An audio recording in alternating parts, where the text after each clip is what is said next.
¿Qué tal amigos? ¿Cómo están? Pues les saludo hoy para hacer nuestro sexto día de devocional rumbo a Transforma tu Entorno 2013. Ya estamos ya a 23 días y bueno, esto se acerca cada vez más y estoy convencido que el movimiento que el Espíritu Santo está levantando a través de los jóvenes que estamos organizando Transforma tu Entorno 2013 es un movimiento que Dios va a usar para despertar a gran parte de la iglesia y que podamos seguir impulsando esta transformación del entorno que Dios quiere que hagamos. Por eso es que a través de la palabra de Dios hemos estado buscando su voluntad y hemos estado estudiando cómo es que esta transformación de nuestro entorno puede tener lugar en nuestra época. Así es que vamos a seguir estudiando. Ya estudiamos la importancia de ser testigos porque eso es lo que Dios quiere. También vimos que el Espíritu Santo descendió y está con nosotros para ayudarnos en esta misión de ser testigos. Hemos visto la importancia de la oración y perseverar en el ruego, la importancia de ser uno con Cristo y con nuestros hermanos, con la gente que cree también en Él, estar pidiendo las peticiones correctamente conforme a la mente de Cristo. Hemos visto también la importancia de estar atentos en el servicio hacia otros y la importancia de no temer en momentos difíciles, en momentos de dificultad, sino orar en los términos correctos para que Dios nos dé valor y denuedo para hablar su palabra en circunstancias difíciles. Y hoy vamos a ver algo tremendo. Ya vimos cómo Juan y Pedro fueron encarcelados y saliendo fueron y predicaron del evangelio y ellos dijeron es más importante obedecer a Dios que a los hombres. Y hoy vamos a ver a otro hombre también que hace lo mismo y vamos a ver la forma en que Dios se manifestaba. Sin embargo, también vamos a estudiar lo que son los servidores o los diáconos que vamos a empezar a revisar en el capítulo 6 de Hechos. Voy a leer el versículo 1 de este capítulo. En aquellos días, como creciera el número de los discípulos, hubo murmuración de los griegos contra los hebreos de que las viudas de aquellos eran desatendidas en la distribución diaria.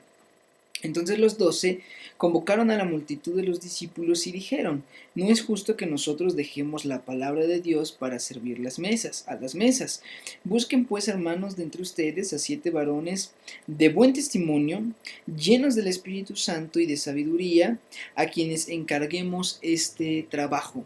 Fíjense, esto es bien interesante. La iglesia estaba creciendo en ese tiempo, a tal grado que, bueno, empezó a haber necesidades que no estaban tal vez en algún momento contempladas dentro de los planes de la iglesia primitiva. Una de estas necesidades era la necesidad de cuidar a las viudas, que era un mandamiento que venía desde la ley de Moisés y que se hacía por tradición también en la cultura griega. Entonces, al hacerlo los griegos y ver que los judíos habían descuidado un poquito, en el caso de la iglesia específicamente, este asunto, porque era un asunto que no estaba contemplado en los planes originales, empezó a haber críticas. Los apóstoles actuaron de manera inmediata, convocan a la asamblea y dicen, ok, vamos a atender a las viudas porque es parte importante pues de las buenas obras que Jesús nos mandó a hacer, de este testimonio el cual estamos predicando, que no solamente es hablar de que Cristo ama, de que en Él está el perdón de pecados, que hemos visto muy importante, no perder de vista que el mensaje de salvación debe de llevar el arrepentimiento y el perdón de pecados al principio, porque si no, no tiene ningún sentido. Entonces, vemos que no vamos a dejar este mensaje, pero también tenemos que atender esa otra necesidad, porque no solo se trata de estar dando el mensaje, sino con nuestras obras también enseñar que estamos cumpliendo lo que Jesús nos enseñó y nos predicó, y lo que nosotros estamos predicando. Así es que ellos toman atención a esto, pero dicen, nosotros como apóstoles, como discípulos, vamos a seguir predicando la palabra con denuedo, pero vamos a escoger hombres. Ahora, estos hombres tienen características. La primera característica es que tengan un buen testimonio. Mi querido amigo, esto es bien importante. Aquí vamos a empezar a separar funciones de la iglesia. Están los líderes, que en este caso eran los apóstoles, quienes tenían tenían que tener, por supuesto, un buen testimonio y estar llenos del Espíritu Santo. Pero muchas veces creemos que solo el líder tiene que tener estas características. El diácono, que es la persona que sirve, aquellos que estamos poniendo sillas, aquellos que estamos atendiendo a la gente cuando entra a la congre, etcétera. A veces olvidamos que nosotros como servidores también debemos tener un buen testimonio delante de las personas. Y es un requisito que Dios tiene con nosotros, o que Dios nos requiere para poder ser parte de su servicio. Un buen testimonio. 2, estar lleno del Espíritu Santo. ¿Cómo se hace esto? A través de la lectura de la palabra de Dios y de la oración. Cuando nosotros nos acercamos a Dios, entonces el Espíritu Santo empieza a ministrar a nuestras vidas y entonces podemos comenzar a estar llenos del Espíritu Santo. ¿Cómo es esto? O sea, en la relación diaria con Dios, así como cuando tú te juntas con un amigo y de repente se te pegan esos modismos de tu amigo, palabras que él dice, formas en que reacciona, etc. De la misma manera, si te juntas lo suficiente con Dios, vas a estar lleno de él. Se te van a pegar su manera de pensar, su manera de hablar, su manera de actuar, que está aquí en la palabra de Dios. Ahora, muchas veces pasa que yo estoy lleno de otras cosas. Por ejemplo, si yo dedico 4 horas de televisión y le dedico 15 minutos a la palabra, voy a decir, bueno, estoy orando, estoy leyendo, pero 15 minutos en comparación de 4 horas de televisión es muy poco. ¿De qué crees tú que vas a estar lleno entonces? ¿Del Espíritu Santo al que le estás dedicando 15 minutos o de la basura que ves en la televisión a la cual estás dedicando 4 horas? Y aún veas canales cristianos y lo que sea, nada es igual que la relación personal con Jesús mismo. Porque ahora en un canal cristiano se te va a pegar probablemente el modo en que predica el pastor, el modo en que hablan, pero no precisamente lo que es la comunión con el Espíritu Santo, la forma de ser de Dios mismo. Necesitamos estar llenos del Espíritu Santo para servir a Dios, y esto es bien, bien importante, ¿no? Entonces, bueno, estas eran las características, y que tuvieran sabiduría, que el mismo Espíritu Santo te da la sabiduría, como a través de la palabra. Una cosa es la inteligencia, que es una cuestión nata, otra cosa es la sabiduría, que solo se obtiene en la palabra de Dios. La Biblia es muy clara, en Cristo está la sabiduría. Dios es la sabiduría. Jesús es la sabiduría, porque Jesús es Dios. Entonces dice el 4 del capítulo 6: y nosotros persistiremos en la oración y en el ministerio de la palabra. Si tú estás sirviendo, es para que los líderes y la gente que está en otros ministerios como la oración y la palabra lo sigan haciendo. Y si tú estás en el ministerio de la oración, no te detengas. Recuerda que la oración es donde inicia toda transformación del entorno. Y habla de Cristo. No dejes de hablar de Cristo, no descuides la palabra. Permite que otros recojan las sillas mientras tú estás confirmando a las personas que recibieron a Cristo en su corazón ese día. Tú concéntrate en el ministerio que Dios te ha dado. Bueno, dice el 5 que agradó la propuesta a toda la multitud y eligieron a Esteban, varón lleno de fe y del Espíritu Santo. Dice a Felipe, a Prócoro, a Nicanor, a Timón, a Parmenas y a Nicolás, prosélito de Antioquía, a los cuales presentaron ante los apóstoles, quienes orando les impusieron las manos.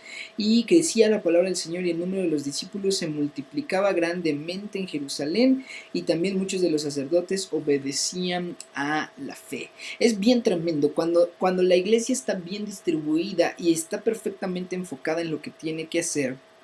La palabra puede crecer al grado que aún los sacerdotes, dice aquí, obedecían la fe. Y por otro lado también vemos que oraron por ellos y les impusieron las manos. Nunca te atrevas, mi querido amigo, a hacer un trabajo sin la bendición de tus líderes. Obviamente es la bendición de Dios, pero Dios confirma su autoridad siempre a través de los líderes. Muchos cristianos dicen: es que Dios es mi autoridad, es que yo obedezco a Dios solamente, es que el hombre falla. Definitivamente el hombre falla, pero la realidad es que Dios ha dejado autoridades las cuales tú debes de seguir, obedecer obedecer, y hacer el servicio de Dios implica estar bajo la autoridad de tus líderes y esperar a que ellos sean los que te manden y los que oren por ti y impongan tus manos, te den su bendición para que tú puedas hacer el trabajo que Dios quiere que tú hagas. Esa es la confirmación extraordinaria que Dios usa a nuestros líderes para realmente confirmar el trabajo en donde quiere que estemos. Ahora dice el 8, Esteban, lleno de gracia y de poder, hacía grandes prodigios y señales entre el pueblo. Esto es muy interesante. Los milagros no estaban limitados a los líderes de la iglesia. Los milagros pueden venir en cualquier persona, cualquiera que sea la posición que tenga dentro de la iglesia, mientras sea un hijo de Dios y mientras esté en una comunión constante con el Espíritu Santo. Tú no necesitas estar al frente predicando, estar en el grupo de alabanza o estar en algún ministerio específico para que Dios te use y haga señales, milagros y prodigios a través de ti. Tú lo único que necesitas es obedecer, estar lleno del Espíritu Santo en la comunión con Dios y tener la gracia entonces que Dios te da a través de la comunión con Él, como estábamos viendo. Esteban era un hombre de buen testimonio y por lo tanto tenía una relación íntima con el Espíritu Santo y por lo tanto podía ser usado. Si tú tienes estas características, si tú estás obedeciendo, si estás bajo autoridad, si además estás en una comunión constante con el Espíritu Santo, tú puedes ser usado de manera tremenda en el ministerio de Dios. Entonces levantaron unos de la sinagoga, dice el verso 9, llamada de los libertos, y de los de Cirene, de Alejandría, de Cilicia y de Asia, disputando con Esteban.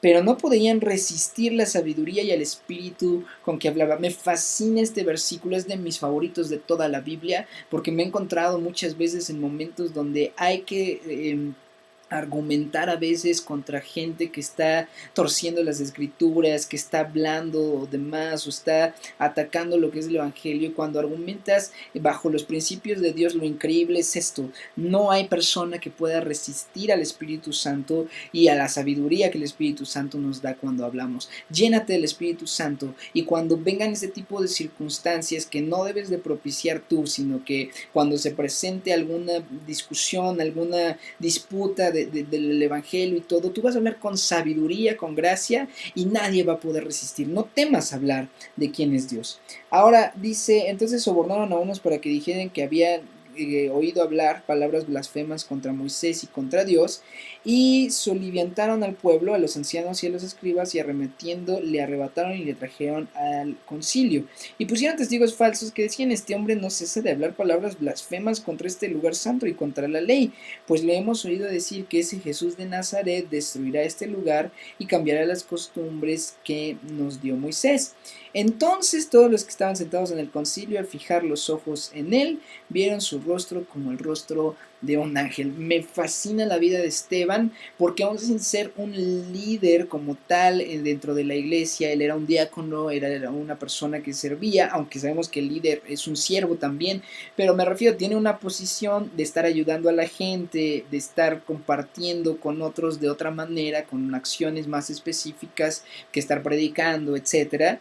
A pesar de eso, es un hombre que no se detiene porque sabe que Dios está con él y habla con denuedo en la palabra de Dios y tiene una comunión íntima con el Espíritu Santo. Y es increíble este versículo. Yo siempre oro: Dios, que cuando la gente ponga sus ojos sobre mí, ellos puedan verte a ti en mi vida, porque aquí dice: cuando fijaron sus ojos sobre él, vieron su rostro como el rostro de un ángel. Se estaba refiriendo al resplandor que Jesús trae sobre una persona que tiene una comunión íntima con él. Mi amigo, que hoy nos quede bien claro: no necesitas ser alguien, entre comillas, importante dentro de la iglesia para ser usado. Solo necesitas ser un hijo de Dios y tener una comunión con el Espíritu Santo para que Dios pueda usar tu vida. No te detengas, ve y brilla, ve y transforma tu entorno, que en donde estés la gente te vea con el resplandor de Jesús y que tu entorno pueda ser transformado. Nos vemos mañana, estamos a 23 días, no te pierdas Transforma tu entorno. Que Dios te bendiga y seguimos preparándonos para que Dios nos use. Dios les bendiga.